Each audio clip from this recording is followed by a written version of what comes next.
Late night ride. This happened 2 summers ago, if I remember correctly. I was driving back home one night from my girlfriend's house. A very routine drive for me. As I'm passing a well-lit intersection, I notice an older lady, probably mid-40s, at a bus stop with 2 kids.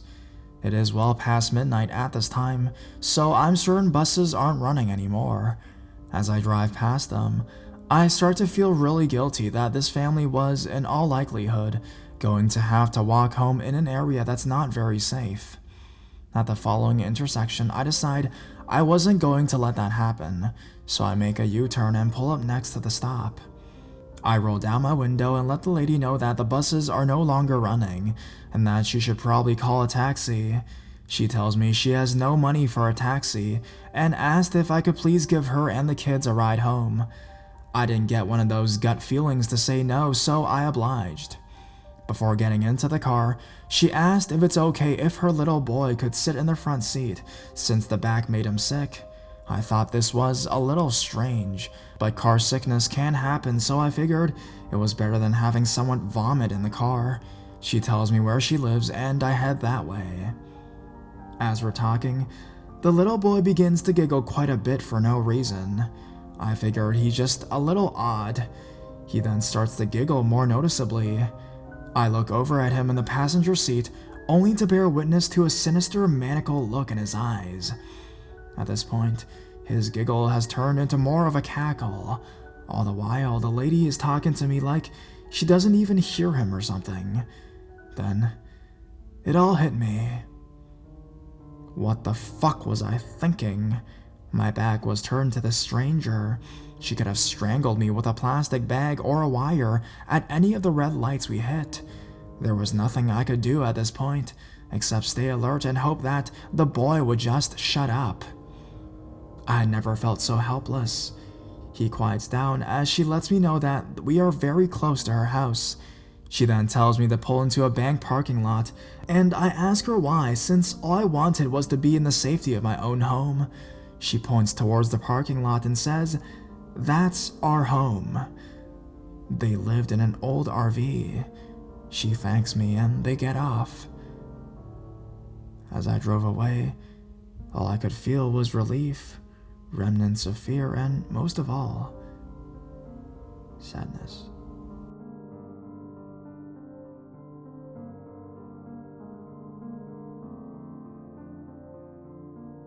This is the reason I will never work an overnight shift again. This happened back in 2010. I was working in a hotel in a suburban area, a nice place. When I first started there, I was both a PT front desk clerk and PT night auditor. For those of you not in hospitality, I closed the day out on the computers on the overnight shift. I had just been promoted to a day job and had a week left at the front desk before I was switching to my Monday through Friday gig, and it was just like any other night. At about 3 a.m., I received a phone call. The guy sounded my age, mid-20s, and attempted to strike up a conversation with me. I have to give my name when answering the phone, so he gets my name, of course, and starts asking me personal questions. Do you have a boyfriend? Would you want to go out for a drink, etc.? Which were harmless, but nevertheless, I tell him I'm hanging up as I had a job to do. He wouldn't give me a name. Instead, he said, "Why don't you call me John?" I hang up and finish my shift. The next night, at about 3:30 a.m., I receive another phone call from John. He started off with asking me out for a drink again, to which I declined and hung up the phone. He called back about 5 times that night, each time getting more lewd in his comments, and just tried to keep me talking. He ended his last call with the phrase, "I see you like singing karaoke. I love doing that. Let's go out together sometime." Shit, I think. He found me on Twitter. I had just gone out a few nights prior with my friends and posted about it. I asked him how he got my full name, and he wouldn't tell me. I hung up again, and he was done for that night. I deleted my Twitter and Foursquare pages, and when my boss came in at 7 a.m., I told him what had been going on. We told my GM and my security guard, and he put it in his report. I only worked 2 overnights a week, luckily, but when I came back the next week, so did he. The phone call started around 3 a.m. and lasted for an hour or so, but this time, it was a little different. John was angry that I had deleted my accounts, so he couldn't keep an eye on me and make sure I wasn't cheating on him. I told him to fuck off and that I'm not answering the phone anymore. My security guard will be taking all of my calls going forward. The phone was quiet for about 10 seconds and then he screamed, "You're gonna be with me whether you like it or not! I'm coming for you!" And hung up the phone. I, of course, freaked the fuck out and called the police. Luckily, I had my security guard there, so I wasn't completely alone. But it must have been a slow night, because it took the cops mere minutes to get there. I called my night supervisor, who left at 11 p.m., and he managed to calm me down. One cop was nice enough to stay until my shift was done, and with that I told my boss that even though I had a week left of overnights, I couldn't and wouldn't do it. Thankfully, they understood, and I moved to daytime hours, as well as sent an email out to everyone, telling them that anyone who called for me was sent directly to the GM. Thankfully, everything stopped after that. Minus a few phone calls the security guy got for about a week. He told the guy that I had quit because of him, and the calls stopped. Still creeps me out though. We think he may have been a former guest at the hotel, but I never found out who it was.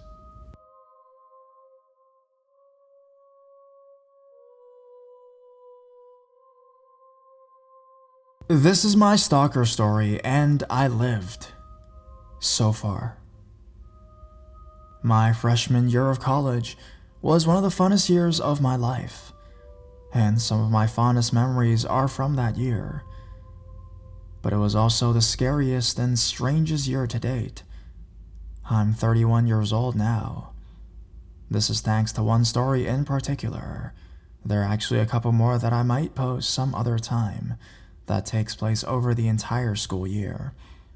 I'm still sometimes wondering how this really happened, and I didn't end up a shut-in nut job. And it still freaks me out to this day. I've only talked about it once or twice since it happened 13 years ago. August 2001. Like most freshmen, I live in the dorms at a state party school. I opted out of the good school I got into. I guess I had a little steam to blow off after graduating from a military college prep boarding school. Plus, after a sports injury, I didn't exactly have any specific plan for life that went past Saturday night, if you know what I mean. A good buddy from military school, Bill, went to the same college and lived a few floors below in the same dorm as me. So of course we were getting the party started before my parents' exhaust fumes had been evaporated from the parking lot. For the most part, the first month or so of college was pretty much like that. Normal. I went to most of my classes, partied just about every night, chased girls around, and that was enough for the moment. But things began to change one night, sometime in mid-September, and college for me would never be normal again. My dorm phone, landline, rings in the middle of the night. Hello? On the other end, I could only really describe the voice as the kind you picture when you think about a computer talking, kinda like the early model car GPSs. "Hi, Gary. How are you today?" Not fully awake, I'm just confused at this point. "Who is this?" He repeats. "Hi, Gary. How are you today?" It becomes clear that I'm being effed with, so I hang up and chuckle. "Fucking Bill, nice one." I pass back out. I end up forgetting about the call for a few days and never mention to Bill or anyone else. About a week later, I get another call around the same time of night. "Hi, Gary. I'm watching you." Nice, very cliche. Seriously, Bill, how are you not knee-deep in Everclear on a tri-delt at this hour? Enough already. My roommate Kate is gonna start getting pissed. I hang up. I casually confront my oh-so-clever amigo at breakfast the next morning, purposely not trying to bite too hard to give him a payoff that might incentivize continued calls. I also wasn't 100% sure it was actually him and not another one of my douchebag friends. He gives a genuinely confused response. Whatever. So a couple days after second call, I come home and I see I had multiple messages on my answering machine. What the fuck? I barely knew that the thing even worked. It's computer voice guy. Hi, Gary. I'm watching you. Message 2. I thought I asked you to answer my calls, Gary. Message 3. Where might Gary be on a Tuesday night? Okay, so one of my friends is clearly an asshole or bored enough to really push for a reaction here. The next day, I play the messages for Cade, who was around during the calls, which were apparently earlier in the night when he was still awake. He'd been a close buddy since we were in junior high, but we'd started taking separate paths after high school. So anyway, he's aware I'm a wild child, and thinks nothing of the first couple messages. By third, he's a little spooked. I then walk down to a couple other buddies' rooms and casually but immediately bring up the subject. Nada. Over the next couple of days, I press all close and semi-close friends, but get 0 answers and 0 suspects. The calls start coming more frequently over the next couple months, starting at once a week, then to once every 2 to 3 days, up to every day by Christmas break. I don't say anything to my family at that point, although I really should have.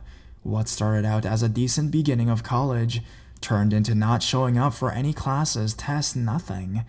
Grades reflect, and I'm too busy answering for a 0.67 GPA to talk about some dumb prank that would likely be dismissed as a pathetic attempt at grades explanation. So it goes. Uneventful break. Back to school, determined to become a new man. I gotta get my shit together with these grades, so I tell Bill I'm gonna have to chill out and focus on school.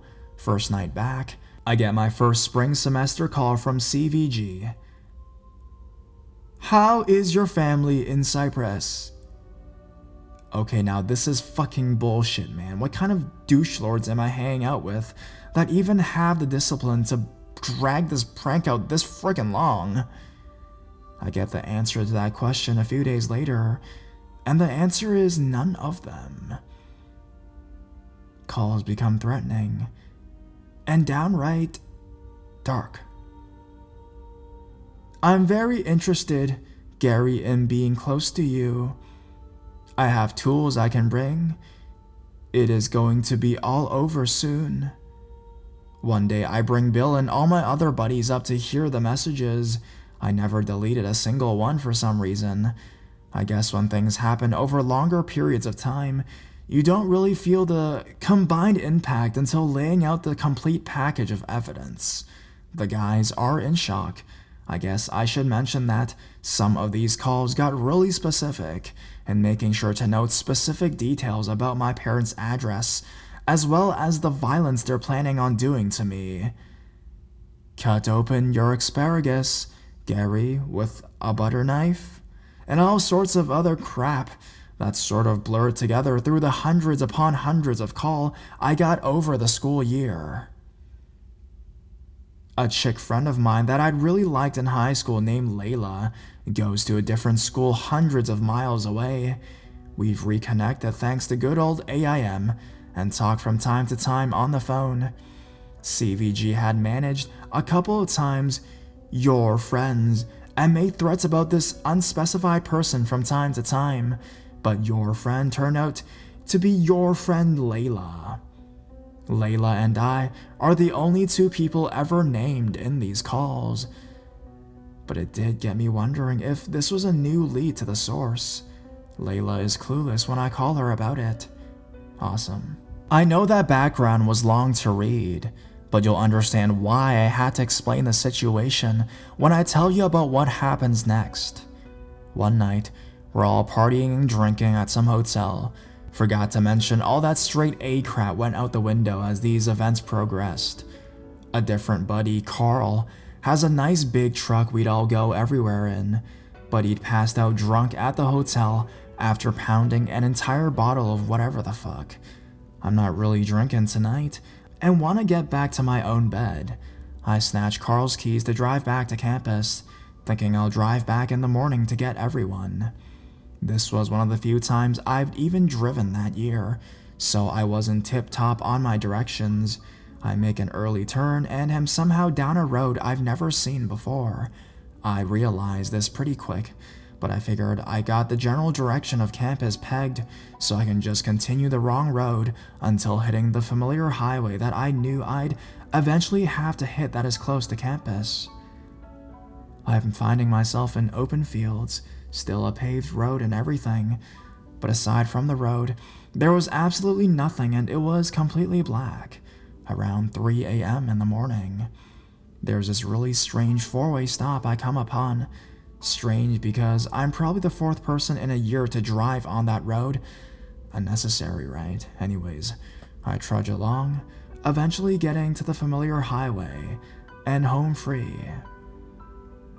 A few days later, CVG interrupts his usual depraved threatening to mention that specific four-way day and time that I was on it, which, like I said, was around 3 in the morning, and there was not a soul in sight. So yeah, I now realize CVG is obviously tracking my movements somehow. Note, I later joined the military, worked in the intelligence community, and worked special operations and tracked bad guys all around the world. To this day, I still can't figure out how this dude knew I was in the middle of those fields on that date in the middle of the night. I never mentioned it to anyone. Around March, this apparent rendezvous became CVG's focal point, and he'd make sure to let me know the day way close. The calls coming in no fewer than 10 or 15 every single day. Seriously, the ringer was now off out the courtesy to Cade, and I turned down the volume of the answering machine as his phone calls recorded, but I finally get the message I've been waiting for. Keep in mind, I've now become somewhat infamous at this university by now because of CVG. People were constantly knocking on my door wanting to hear the messages, friend of whomever I know. It was all people wanted to hear about at parties, blah blah blah. For a split second, it was cool because I'm pretty sure I ended up getting a few dates indirectly from introductions conceived through interest in the guy with the stalker. Don't judge me, man. Moving right along, the day, time, and location are set. We will be meeting in front of the Coleman Hall at midnight, Wednesday, 27 April, and we will take our friendship to the next level. I know what you're thinking, and yeah, throughout the year I had considered the possibility that I was dealing with a female. Hell hath no fury like a woman scorned, and I was definitely that kind of dude when I was 18 to 19 years old, the kind that could attract clinginess and anger, but I started to rule out female for various reasons that only a few ENFG would understand. Look it up if you're not tracking. I can build profiles with a very high rate of accuracy to available information. This creep just didn't feel like a female to me. It didn't even feel like a peer. I was convinced I was dealing with a mid-30s white male computer nerd that I had come into contact with at some point in my life. Doesn't really matter, because what I ended up finding out on Wednesday, 27th April, which by the way was Layla's birthday, interesting, I was wrong. Of course, everyone wants to be part of this juicy story, and there's a pretty ridiculous amount of testosterone floating around the dorm on game day. This was a real-life creepster and a legit horror story unfolding before their very eyes. And groupthink will subvert caution if properly motivated. These guys are ready to defend me with their lives. Just ask them. So, while these monkeys are getting all hopped up on Mountain Dew, I stay home that afternoon, wondering what the fuck I was going to do at midnight. Of course I was going to go, but dude, yeah, I've always been an athlete in good shape. Wrestling, football, baseball teams, yada yada, but I'm still a 19-year-old white male. Good parents, grew up middle upper class white suburbia, had a good life. In other words, I can definitely hold my own in a street fight, but this, whatever this is, doesn't feel anything like a street fight or any other kind of fight I've been in. This is a disturbed, violent, angry, possibly grown-ass psychopath that has decided to dedicate almost a full year now of his life targeting and terrorizing me. So yeah, I'm a little friggin' nervous. My home team crowd steadily built up throughout the afternoon and evening, with probably close to 70 or 80 guys grouped up at our dorm's common area, smoking cigarettes and talking about beating the shit out of people and getting fucked up and all other generic cliche shit you can't imagine. Once the party hour approaches, though, over half of the guys splinter off into various proportions that probably included more traditional fun like beer pong and sorority girls. I'm left with about a 15 to 20 member platoon. I had decided earlier that I was not going to allow all these knuckleheads to shadow me, but I could definitely use them in case of emergency. I did not want to risk him spooking out of the meet, so I let them know they will need to stay inside the doors of the common area while I walk out to the meeting spot. Coleman Hall was adjacent to our connected girls' dorm, and about 300 paces outside door to door to get to Coleman. The witching hour came, so I leave the crew to begin the longest couple hundred or so paces of my life. My boys can see me through the glass doors, but wouldn't really be able to see much more once I get to the Coleman Hall door. About 100 paces out from my spot, I observe two things at the same time. One, some kind of small quick movement in front of the patio walkway that goes all the way around the building, and two, the moment was in a spot along the walkway where the only normally uber bright bulb is out. I'm not exactly sure exactly how I was able to see him, but I suddenly realize someone is crouched behind one of the contiguous cookie cutter bushes outside the patio perimeter against one of the building pillars. In dark clothes and hoodie, he is a few feet off from the path where I'm supposed to meet him, and positioned to where I really should not have been able to see him, given the pillar blocking any shadows plus the burnt out light. In fact, I could have easily walked all the way to the door without ever have noticed someone down there. Nope. I later found out that the light was smashed out. I sort of jump mid-step as this happens, and I see him raise up a little, thinking I might have seen him. I see him raise up and take a step towards me. The fight or flight hits. I've learned that my particular fight or flight chooses fight in more mild situations, flight during intense situations, but for shit your pants situations, it's scarier to run away with your back to whatever scary shit I'm dealing with, so I fight. Before I realize what I'm doing, I'm in a dead sprint towards this motherfucker, who I'm guessing sees what I can't yet, which is my platoon busting through the glass doors in hot pursuit. Creepster nopes the fuck out of there, running on the patio, alongside Coleman Hall towards the parking lot. I can tell this isn't the mid-30s computer nerd I predicted. Creepster is above average height, above average broad, and built athletically. That's all I could really tell. I'm not even sure if he was white, because he was at least tan if not Hispanic, Middle Eastern, etc. I'm really booking it as he right turns on a dime at the edge of the building. I realize I'm moving fast enough to catch him, but everyone else is really far behind. I also realize I'm moving so fast I won't be protected as I turn hard right at the corner of the building. If he stops there, I'm toast. As I turn the corner, I see the van sitting alone in the parking lot in front of me. It's running, and the brake lights flicker on then off. Park into drive, and begins inching forward towards the exit, Home Slice is, of course, heading for the van, which for some reason sent this whole new level of fear into me. This is it. This is really happening, and I'm going to get fucking murdered tonight. But I can't stop. Something keeps me moving forward. I guess I come this far, dealt with this crazy bullshit for almost a full year now, completely unable to do anything other than try to ignore it. I'm not exactly going places academically at this point, and my life doesn't quite have all that much purpose to it yet.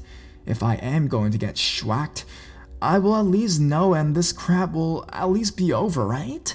Plus, I still have a chance to catch this madman before he gets away. If I can get close enough to dive tackle, I would still be on my own to deal with the creepster, his driver. And now I realize there's a third one that was manning the sliding side door. Awesome! I don't care how badass you think you are, you're a 19-year-old jock. Your chances of taking down 3 grown men that are already violent criminals and prepared to victimize are about 1 and not fucking gonna happen, buddy. My turn is wide and slow due to being full on sprint, and I lose ground. I'm probably 20 yards from the lot when he does a flying leap into the side of the van. There couldn't have been any rows of seats for a leap like that.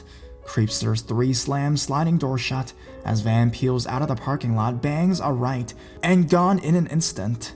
The relief of not being kidnapped, bound, and gagged in that van with 3 psychos who most likely had some pretty horrific plans for me is now just as strong as the dread of the fact that this is still not over with. I was speechless. And so was my platoon as they catch up a minute later. A few of them caught up enough to witness the parking lot scene, but no one was talking. Testosterone has now been replaced with genuine and earnest concern. They all just stood there with me, catching their breath and making sure I was alright. One guy asked if anyone got a plate number. Not even I did. Not enough light. We finally start walking back, and I'm reliving the scene as we retrace our steps. As we get closer to the original meeting spot, I see something that scares me more than anything else in the entire equation has up to this point. On the opposite side of the pillar, where the creeper was crouching, there's a video camera sitting on a stand pointed right at the spot I would have been standing at when I should have not been able to notice him. It's still recording.